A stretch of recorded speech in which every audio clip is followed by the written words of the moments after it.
Hi കൂട്ടുകാരെ, നമുക്കിന്ന് അരിയുണ്ട ഉണ്ടാക്കിയാലോ? അതിലേക്ക് 1/2 കിലോ അരിയെടുത്ത് ഞാൻ കഴുകി ഊറ്റി വെച്ചിട്ടുണ്ട് കേട്ടോ. അതിൽ നിന്ന് പകുതി അരി വറുക്കുന്നുണ്ട്.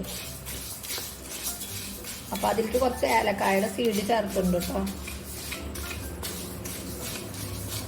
പിന്നെ നമ്മൾ 100 ഗ്രാം അണ്ടിപ്പരിപ്പ് വറുത്ത് വെച്ചിട്ടുണ്ട്. എണ്ണയില്ലാതെ വറുക്കണം കേട്ടോ. പിന്നെ കുറച്ച് വെല്ലം ഉരുക്കി വെച്ചിട്ടുണ്ട്.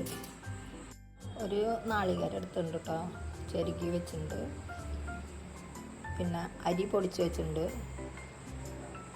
കാഷ്യൂനട്ട് ഒന്ന് ക്രഷ് ചെയ്ത് വെച്ചിട്ടുണ്ട്. പിന്നെ ശർക്കര ഉരുക്കി വെച്ച് കുറച്ച് നെയ്യ് ഒഴിച്ച് നമുക്കിതെല്ലാം കൂടി യോജിപ്പിച്ചെടുക്കാം. എല്ലാം മിക്സ് ചെയ്തിട്ട് നമുക്ക് 2 സ്പൂൺ നെയ്യ് കൂടി ചേർക്കാം. എന്നിട്ട് ഉണ്ട ഉരുട്ടിയെടുക്കാം. സ്വാദിഷ്ടമായ അരിയുണ്ട തയ്യാറായിട്ടുണ്ട്. ട്രൈ ചെയ്ത് നോക്കണേ.